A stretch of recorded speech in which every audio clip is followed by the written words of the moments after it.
The first sound was not the razor's scrape, but the silence of a village watching cruelty unravel in plain daylight. Then came the hush broken by a woman's trembling voice. Words that cut deeper than the blade itself. "Can I adopt her?" It was spoken softly, but it shook the scene like thunder. Everyone turned, eyes widening at the boldness of a stranger who dared interrupt what no one else had ever stopped. At the center of it all stood Ao, the small child with dark hair falling like severed feathers around her bare feet, each strand the burial of childhood tenderness. And looming above her was her grandfather, Omote, gripping the ancient razor like a weapon made for curses. Not care, he was shaving her head, strip by strip, in the middle of the street with the neighbors standing mute at their gates. This was no grooming. This was humiliation, punishment, ritual. To him, the child was nothing more than the reflection of her mother.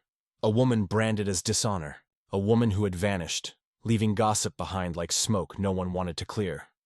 Grandpa Omote's face was stone, lips pulled back with disdain as he scraped the hair away. To him, this act was justice, a necessary lesson. By cutting the girl's hair so brutally, he cut her worth down in the eyes of others. It was his way of telling the whole village, "I am in control here. She is nothing, and I will remind her until her spirit breaks."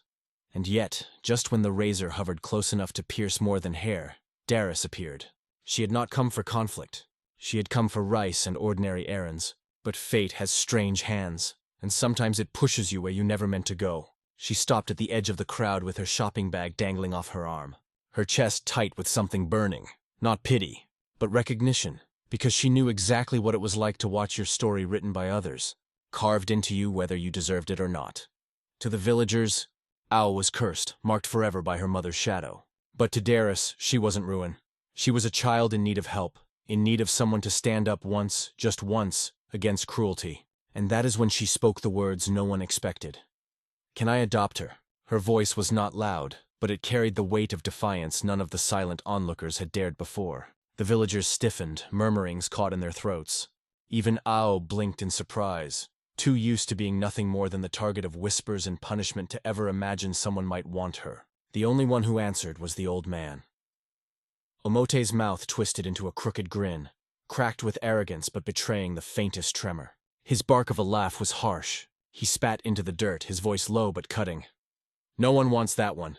He paused, sharper now. "She's nothing but trouble, just like her mother." The crowd felt the words like thrown stones. But even in his contempt, there was something faltering. Because Omote knew, if anyone ever truly wanted that girl, if anyone convinced her she had value, his entire order of control would collapse. Ao did not move, her eyes wide but guarded. She stood so still she looked carved in wood, her silence somehow heavier than screams. Her hair, scattered on the ground, lay like a warning to anyone who thought of challenging Omote's rule. But something shifted now. A thread in the order was breaking. Darius took a step closer. She bent down, not rushing, not groping, but careful, deliberate, until her eyes met Ao's own. She didn't reach to touch the child. She did something more dangerous. She saw her. And she spoke again. Not to the grandfather, not to the crowd, but to the girl herself. "Do you want to come with me, sweetheart?" Her voice trembled, yes, but it trembled with truth, not fear. In that moment, the question wasn't about legal paperwork, courts, or custody. It was a question about worth, about love being offered where no love had been given before. The crowd shifted nervously. Women glanced sideways at one another, some crossing their arms in judgment, others biting their lips in longing admiration. Men muttered under their breath. One near the gate said thickly, "She'll regret this. That old man doesn't let anyone cross him." Another, softer, whispered almost in prayer, "That woman has courage." Because that's what it was. Courage, not to save the world, but to break a cycle at least once. Ao's small chest quivered. She looked down at her hair, to the ground, back at the door of her grandfather's house, then finally to Darius. What shone in her eyes was not yet hope. It was a test, a wordless question. "Will you leave me too?" Darius didn't flinch. She held the gaze. For the first time in Ao's life, someone didn't look away. And slowly, Ao dipped her chin. The nod was barely there, almost invisible, but it was enough. A fragile agreement. A step toward a different fate. Omote cursed under his breath, his brows furrowing into the shadow of a man who realized control had just slipped through his fingers. He muttered words no one understood, but the bitterness carried. Then he stomped back to his wooden house, shoulders rigid with rage. The door slammed shut so hard it made the shutters rattle, and when inside, slamming the door. Maybe he thought the woman would give up. Maybe he thought it was all just a scene. But Darius wasn't the kind of woman to make promises she couldn't keep. She held out her hand. Ao didn't take it right away. She just stood there watching, trying to decide if it was worth trusting until she took one step, just one. But it was the first of many. And when that small hand touched Darius', it wasn't just the beginning of an adoption. It was the start of a quiet revolution because someone for the first time in years dared to ask, "What if it were your granddaughter?" And she didn't just ask with words. She asked with action. In that moment, the whole street heard. Even those who pretended not to. And in the days that followed, even those who judged didn't forget. Because there are some questions that when asked from the heart, don't need immediate answers. They take root, they grow, and one day they bloom. Her mother's name was In. Those who still remembered her spoke with more resentment than longing. She had been a quiet girl, soft-spoken, light-footed, as if she already carried in her body the weight of rejection. The only daughter of Amato, she never had the freedom to dream. From an early age she learned that smiling too much was seen as provocation, that asking questions was disrespectful, and that crying was a sign of weakness. Inola wasn't raised with hugs. She was shaped by orders like wood forced into a mold it never chose. The elders used to say she had a beauty that drew attention, skin dark as a new moonlight, large expressive eyes, and a way of walking that always seemed to apologize for existing. The men in Theoria looked at her with desire, the women with suspicion, and Omoteo with anger. He believed his daughter would follow in her mother's footsteps, the woman he himself had cast out for disobedience. The cycle repeated itself, but no one called it a curse. They called it tradition. Iniola got pregnant young. She never said who the father was. Some claimed it was a boy from the city who promised marriage and then vanished. Others swore she got involved with the married man and was thrown out of the house for it, but no one really knew. Truth in that village was always less important than what was said. When Ao was born, Iniola grew even more silent. She raised the child as best she could under the roof of a father who never stopped repeating, "You stained my name." Even so, Iniola kept going. She did sewing jobs, washed clothes for others, sold pastries at the market. She was a present mother, even if scared. But every step she took was watched, every move judged, and the whispers never stopped until one day she disappeared. It was early morning. She left Io sleeping on a straw mattress and went out with a small bundle of clothes. She never came back. No letter, no trace. Omoteo spread the word that she had run off with a man just like her mother. He called it a disgrace, a curse on their family, and said the girl was now his responsibility. But the more sensitive ones, those who listened beyond the noise, sensed something strange about her disappearance. Inola had never shown signs of planning to run, never spoke of starting over, never hinted at abandoning her daughter. On the contrary, there was tenderness in her every gesture toward Ao, even when fear held her back. One neighbor, Mrs. Asua, said she saw Iniola crying by the river the night before she vanished, heard her whisper, "I can't take it anymore." But no one followed up. In villages like that, women's pain is rarely taken seriously. They call it drama, weakness, punishment, and then goon with their lives like nothing ever happened. Over time, the stories about Iniola multiplied. Some said she haddied. Others believed she lived hidden in the city, working as a maid under a new name. There were even those who swore they saw someone like her at a bus station, hollow-eyed and cautious. But nothing was ever confirmed. What remained was the trace of absence. Ao grew up hearing contradicting stories, a different version on every corner, a new judgment from every mouth, but no truth, no certainty to calm her heart. And so her mother's image turned to mist, sometimes near, sometimes far, always wrapped in pain. Omotao, meanwhile, used the disappearance as a weapon. He repeated to his granddaughter, "You're the daughter of a you'll end up just like her." And that sentence said so many times became a tattoo on Ao's soul. She began to believe there was something wrong with her, that she didn't deserve love, that she was a burden, that her place was in the corner, in silence, in the shadows. But even in the shadows, sometimes a flower grows. And that question from Darius, that simple gesture of reaching out, started to light something inside the girl. It wasn't quite light yet. It was a small ember buried deep in her chest. But it was the promise that maybe, just maybe, her story didn't have to end like her mother's. Because the past can be confusing. The versions may be many, but the heart knows when something isn't right. And Io's heart knew. It knew her mother wouldn't have left her for no reason. That there was more behind that disappearance. That a truth existed, one no one had the courage to tell. And that feeling, that silent intuition would be what kept her strong, even through the pains to come. Because every child in some quiet corner of their being carries a memory of the embrace they once had, or the absence of it. And AOS was made of absence, but also of waiting. And waiting, when sustained by love, becomes the seed of hope, even if the ground seems barren, even if no one else believes anymore. Io studied at the Olaroon Community School, a modest building with peeling walls, window frames without glass, and a dusty yard where kids played soccer barefoot.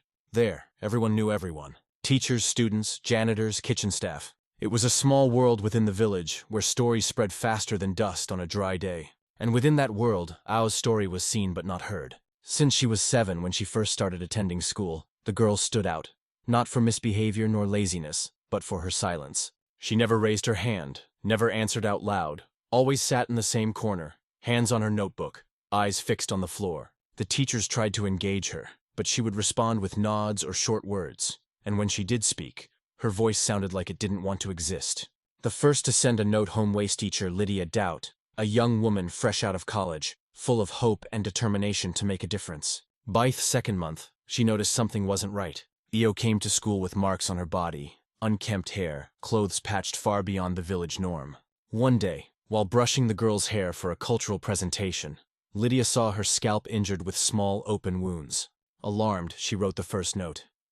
Mr. Omen, we've noticed that Io has injuries on her scalp. Please check on her hygiene and care. The note came back signed with a short reply. I raise her the way I was raised. At the parent-teacher meeting, Lydia tried to bring it up, but Amato didn't show. He sent a distant cousin instead, a man who knew nothing about Ao and only wanted to sign the attendance sheet. The school, lacking resources for a formal report, logged the case in the incident book and moved on. With time, the notes became a routine. One said, Ao didn't bring a snack today. She says there's no food at home. Another, she sleeps in class. Seems like she's not resting well. And another, she cried silently after a reading about mothers. None of the notes led to any real action. The school was small with few staff and many problems. Too many cases, not enough hands. The principal, Mrs. Ye, a strict woman but with a kind heart, once visited Omadio's house. She came back with her head down, said the old man was made of stone, said he spoke politely in public, but looked at the girl like she was a burden he never asked to carry. He holds in too much anger and he takes it out on her. The principal told teacher Lydia. But what could be done? The nearest child protection agency was 2 days down a dirt road, and the village as always preferred silence to conflict. The other children noticed. They knew Ao was different. Some avoided her, afraid of getting involved. Others mocked her, calling her nobody's child. Razor Girl, Silent Witch, and Io just listened. She kept it all inside. Every word, every sideways glance. She never talked back, never cried in front of anyone. But once, after one of the taunts, she was seen alone behind the school, face buried in her knees, rocking herself like someone trying to lull the pain to sleep. Teacher Lydia never forgot that moment. But the turning point came the day Darius showed up. Not just on the street during the haircut, but at the school. Days later, she arrived holding Io's hand and asked to talk. She said she wanted to know how the girl was doing, what they knew about her, what they could tell her about the past, her behavior, her silence. The principal and teachers were surprised. No one had ever come there to truly listen. To ask with genuine concern, Darius sat down with them, asked for the records, read the old notes, and in the end, she said something that silenced the room. You saw her, but you couldn't do anything. Maybe now, maybe we can. Her words weren't accusatory. They came from shared pain because those women, though limited, had wanted to do more. They had wanted to save that girl. But they lived in a system where suffering became normal, where pain became routine, and only the loudest cries were heard. And Ao never cried out. Darius promised she would come back, that she would stay in touch, that she would give Ao not just a home, but a voice. And that day, Teacher Lydia cried, not out of sadness, but relief. Because for the first time, someone saw Io for who she truly was. Not a difficult case, but a child the world had forgotten. The school, once the backdrop for ignored notes, now became part of her new beginning. Because even when action fails, sincere care still holds meaning. And Io walking out hand in hand with Doris felt even if she didn't yet understand that something new was starting. It was the beginning. Ofa crossing, and in that crossing even silence has a voice. You just need someone willing to listen before she became the woman who interrupted a punishment. Darius Adabio had already been many other things. The middle child in a large family. She was born in the countryside. Of U, where the bush was thick, the rivers sang at. Night in life was measured by cycles of harvest and prayer. From a young age, she learned to care for her younger siblings. to make medicine from leaves that time had taught her to recognize and to understand the silence of older women. Silence that hid stories no one dared speak aloud. Dotharin. In her youth, she was the first in her family to finish school, and the first woman in the village to become a nurse. Not out of vanity or ambition, but because once she saw a child die in a mother's arms for lack of care. That day she made a promise. If she ever could, she would never let someone die without help. And she kept that promise. She worked for over 30 years at the district health clinic, tending to births, wounds, fevers, and even broken hearts that came asking for tea, but truly needed someone to listen. As she married Adakuno, a bricklayer with steady hands and gentle words. They had one daughter, BC. The girl was everything to Darius. She had her father's eyes and her mother's curiosity, talked endlessly and dreamed of becoming a teacher. But life, always full of unexpected turns, played a cruel trick. BC fell ill at 13. A strange fever, a delayed diagnosis, and a goodbye that came far too soon. She passed away on a rainy night, her head resting in her mother's lap, whispering own last request. Promise you'll take care of someone if I can't stay. That sentence remained in Darius like a prayer and a wound. After the loss, she stepped away from the clinic, began living alone, and spoke little. The neighbors said she had hardened inside, that she locked herself inside her grief. But what no one knew was that she never stopped caring. She just did it quietly. She brought soup to the elderly on her street, bought shoes for barefoot boys, sewed dresses for girls without a doughy. She never asked for anything in return. But she also never truly smiled again. That's why when she saw Io in that cruel scene, something inside her broke. The old pain mixed with the present one. It wasn't just a girl being humiliated. It was the echo of what she hadn't been able to prevent with her own daughter. It was time offering her a second chance. Not to replace, because no lost love can be replaced, but to begin again, because the love that's left over, it needs shelter. Otherwise it rots inside the chest. The razor cutting Ao's hair wasn't just a trigger for outrage. It was a calling, and Darius answered, not out of heroism, but out of obedience to the promise made to her daughter. Take care of someone. If I can't stay, and there she was, wounded, silent but alive, and as long as there's life, there's a chance to heal.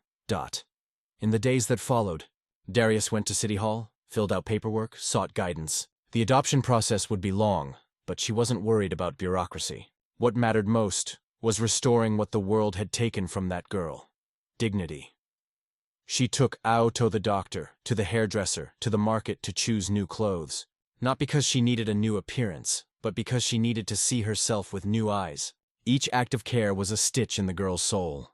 During the first bath, Darius stood just outside the door, listening to the sound of water and muffled sighs. Ao washed her hair 3 times. She said nothing. But when she came out wrapped in a towel, she stopped in front of the mirror and hesitated. She looked at her reflection for a long time as if she didn't recognize herself. Standing behind her, Darius said only, "You are not what they did to you." And it was that sentence more than any lecture that began to heal her. Because Darius knew. She knew what it was to be marked by tragedy, to be reduced to pain.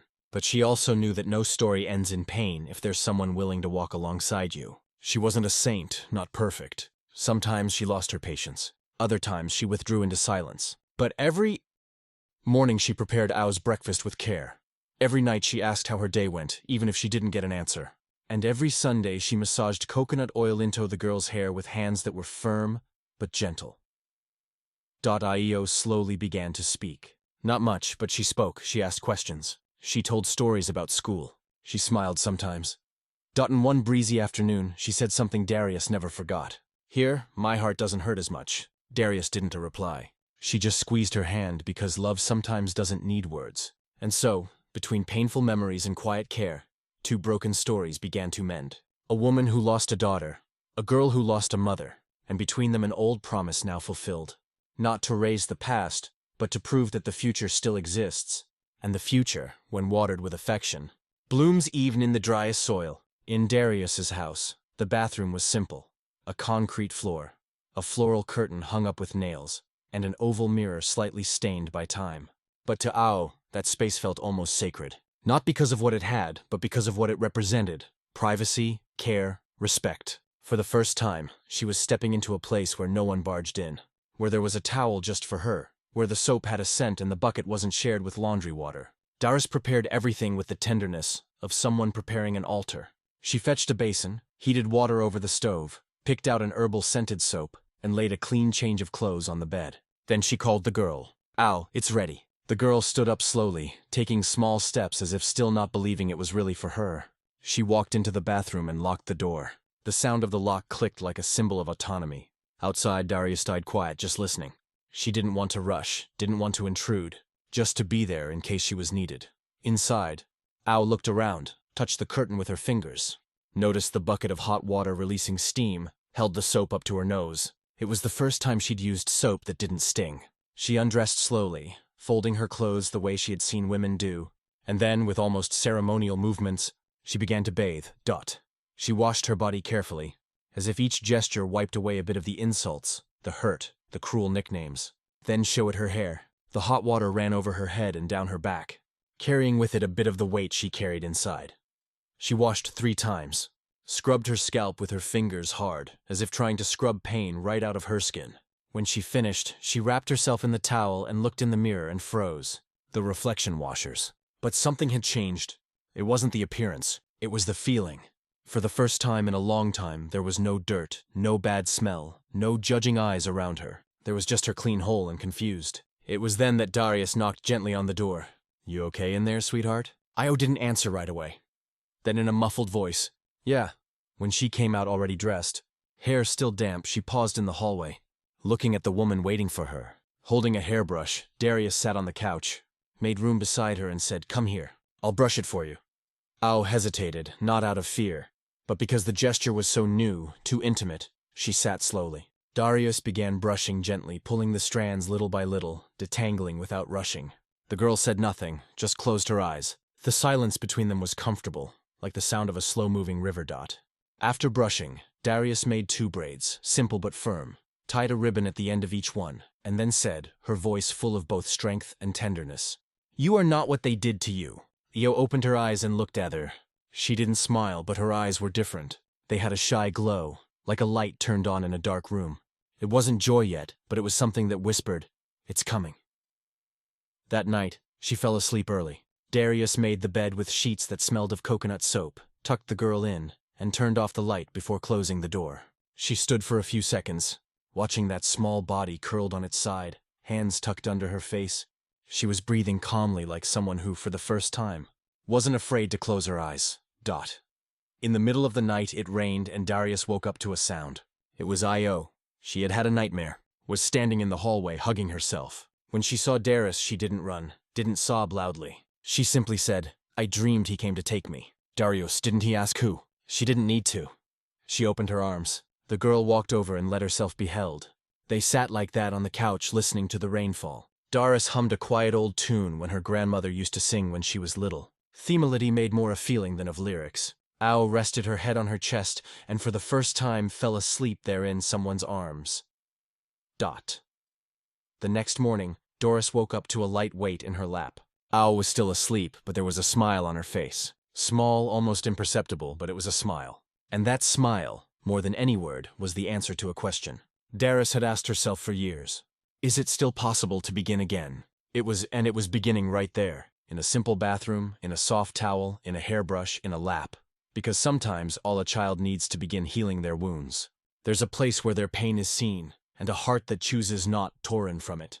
The sun hadn't yet warmed the ground when someone knocked at the door. The knocks were slow, spaced out, like someone hesitating between asking permission and turning back.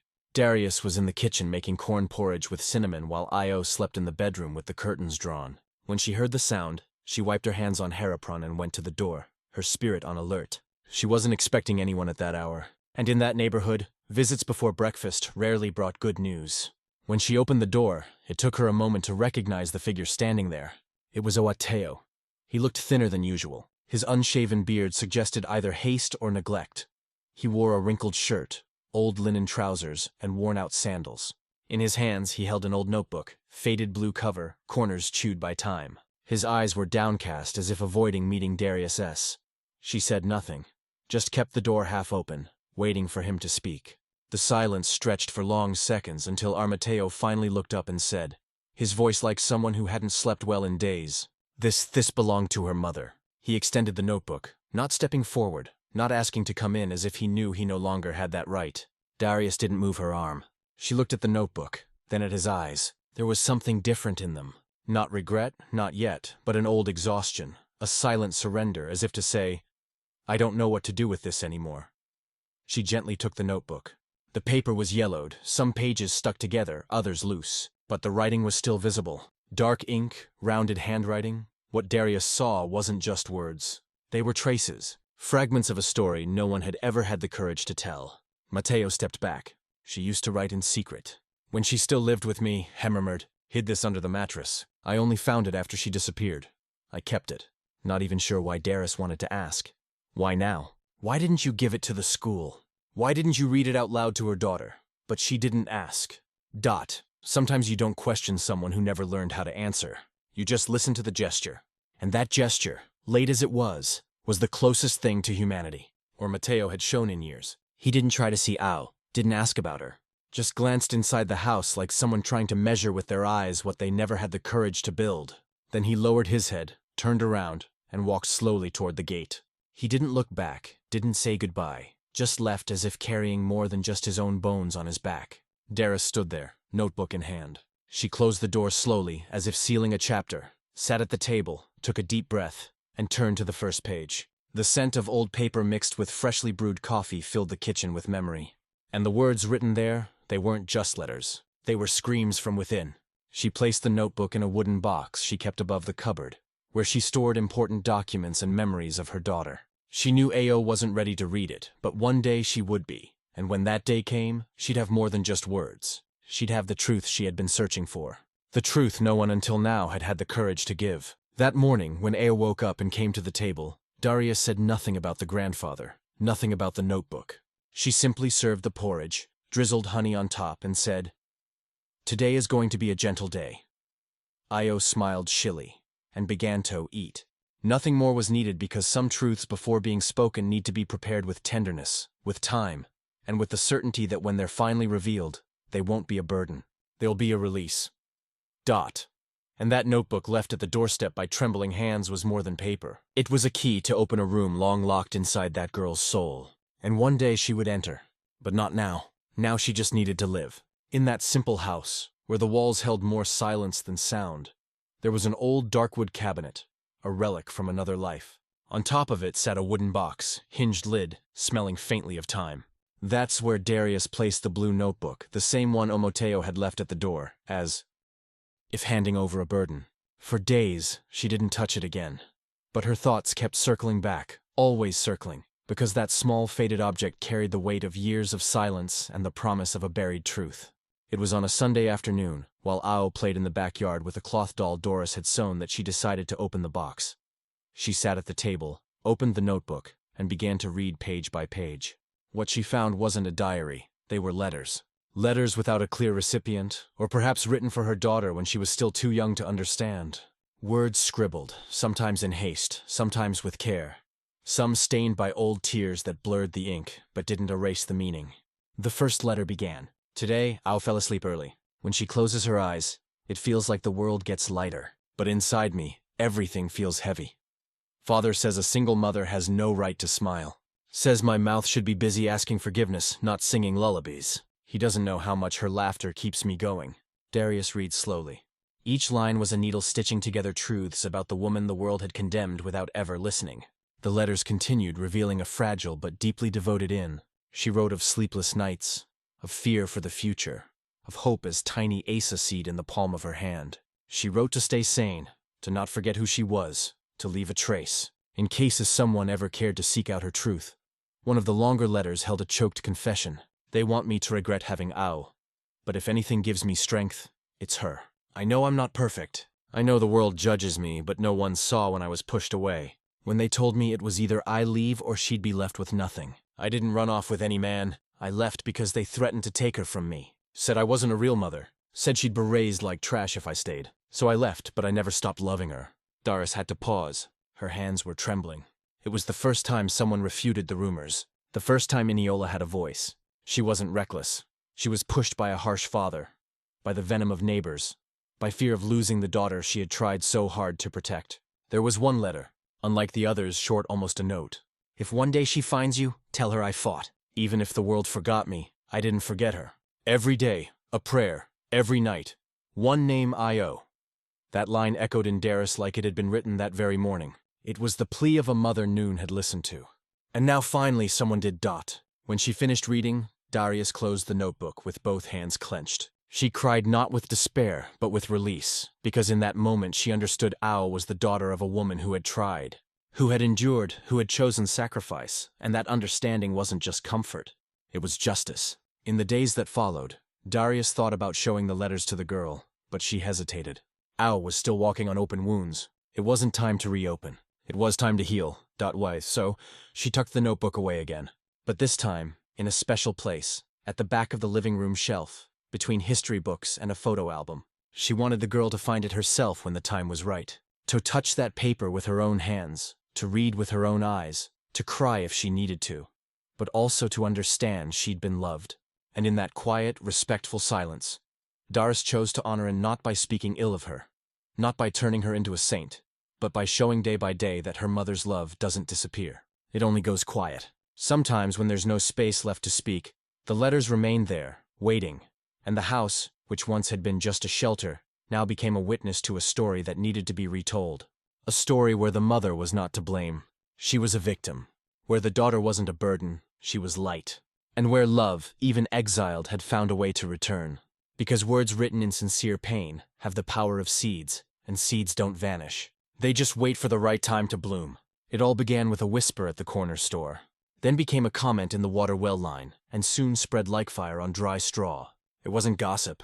It was an old murmur, finally finding the courage to become speech. Something had changed in the village since Ao went to live with Darius. People were slowly starting to see what they had never dared acknowledge. The quiet girl who once moved through the streets like a shadow was now beginning to lift her gaze, not out of pride, but out of dignity restored. And that transformation felt like a mirror, uncomfortable for those who for years had pretended not to see. It was Donna, or Mateo's elderly neighbor, who spoke first at the church gate on a Sunday afternoon. That girl, she was never what they said, and I blame myself because I knew.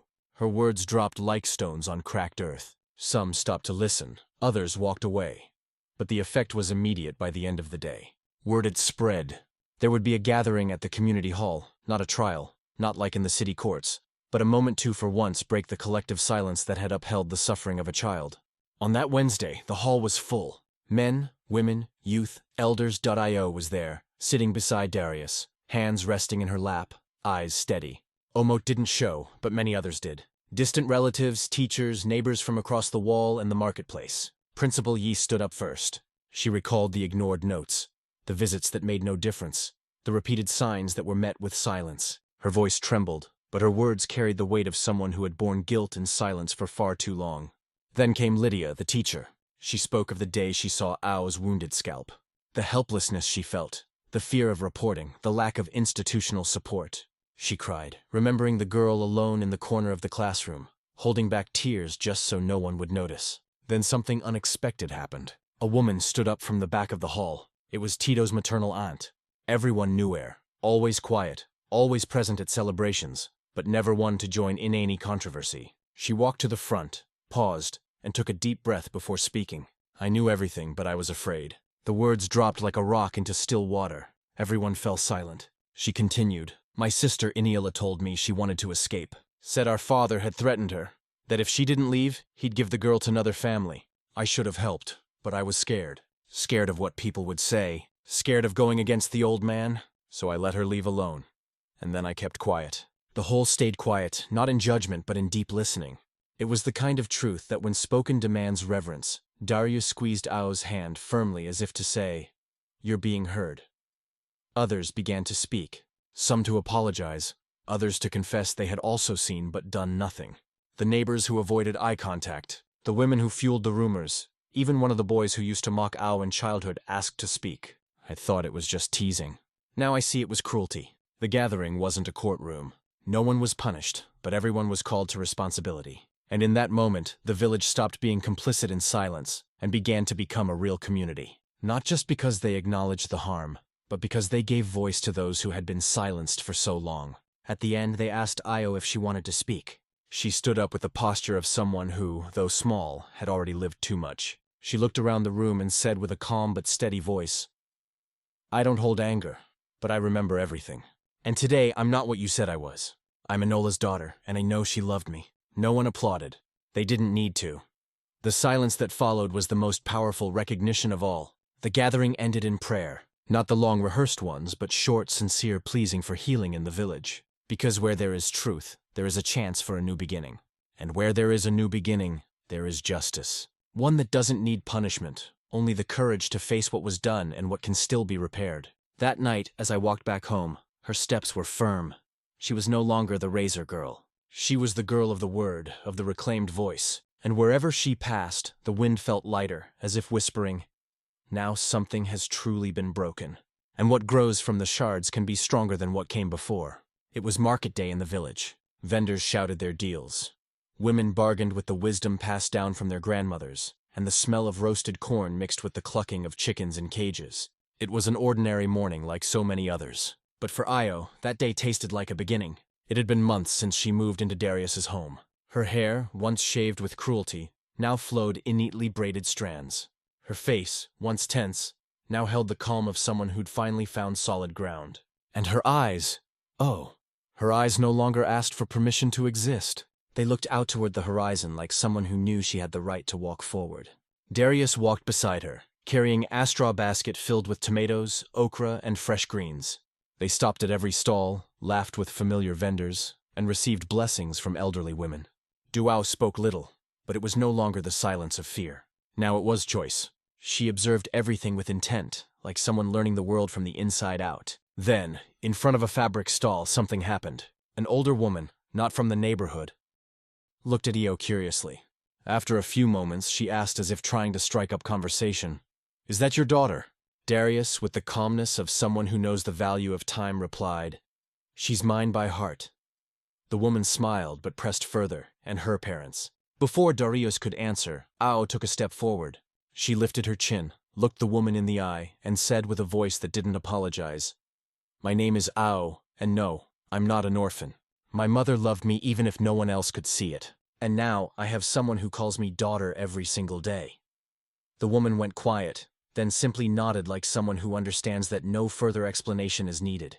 Nearby, an elderly lady who had been watching the scene murmured, to her friend, "Now she truly has someone looking out for her." And that phrase, said like someone commenting on owl-picked fruit, carried a deep truth. Once seen as a burden, a shadow was now seen as a person. A child with a name, a story, and a voice. Her presence no longer stirred whispers. It stirred respect, not out of fear, but recognition. At home, Doris continued doing what she'd always done, caring, but now with lightness. Something had shifted in the air. Their routine was simple. Rice and beans, evening baths, bedtime prayers, but it was also filled with small joys. Ao's new notebook for school, a drawing taped to the wall, laughter at the sight of birds drinking from the dog's water dish. Ao no longer feared the mirror or visitors or questions. When she wrote her essays, she no longer spoke of a random girl. She wrote about herself. And when she read aloud in school, her classmates listened with respect because her voice carried something few children possess, truth. And Darius stayed steady. She never sought praise, never claimed to be a hero. She just did what her heart told her to do. And when she saw Io smiling as she ran through the yard barefoot and hair loose, she felt peace. Not the peace of someone who won a war, but of someone who knew how to love at the right time. One day, in a chat with a neighbor, Darius said something that stayed. Love isn't magic. It's a repeated decision. It's saying you matter even when the world insists you don't. And that's what she did every day since the very first. The girl who once didn't cry because she had no one to cry to now spoke. She didn't shout, but she spoke with firmness, with clarity, with the dignity of someone rescued, not by noise, but by silent care. And her story told like this in gestures, not speeches, became an example, not of hollow resilience, but of real restoration. Because justice doesn't always come with the judge's gavel. Sometimes it comes with a wooden spoon, with a comb through tangled hair, with an embrace at midnight. And in that quiet justice, Ao found home and Dara's purpose. And so between market bags and simple words, a once voiceless girl became a symbol of truth, and those who once said she was nobody now learn in silence what it means to have a name and to speak it with pride. Time doesn't stop and it doesn't forgive. But sometimes, just sometimes, it returns in the form of a cycle, what once seemed lost forever. Otao, the stone-hearted man. The old man who once shaved his granddaughter's head with rage and spit fell ill. His once upright body like a corner post began to bend, his bones ached, his sight blurred, and the name he had most denied in life. His granddaughters began to echo in his memory during lonely nights. He was taken to the hospital by a distant nephew. Diagnosis: kidney complications, high blood pressure, advanced diabetes.